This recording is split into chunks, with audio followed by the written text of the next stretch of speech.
Hello दोस्तों, ये है सिक्किम का टूर जो कि हम लोग होली पे पिछले साल 2016 में गए थे, मार्च के टाइम। काफ़ी अच्छी जगह है ये युमथांग तिब्बत बॉर्डर, जो कि काफ़ी ऊंचाई पर है। करीब करीब गैंगटॉक से ये 170 से 80 किलोमीटर है गैंगटॉक से।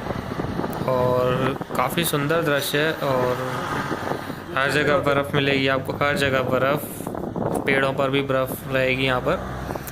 और 0 पॉइंट भी बोलते हैं इसको। इसी तरह कैमरा भी घुमा। काफ़ी सुंदर जगह है हनीमून के लिए, फ्रेंड्स के साथ आप घूमने जा सकते हैं।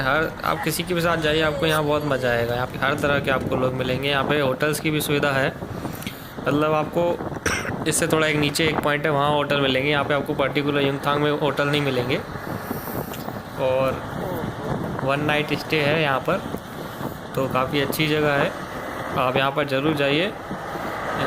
आपको गैंगटॉक से काफ़ी साधन मिल जाएंगे जाने के लिए। आप पर्टिकुलर अपना पर्सनल कार कर सकते हैं और शेयरिंग कार भी कर सकते हैं। बहुत सारे रूट हैं जाने के लिए, तो आप एक बार ज़रूर जाइए यहाँ पर। और प्लीज़ आपको ये पसंद आए तो सब्सक्राइब ज़रूर कीजिए।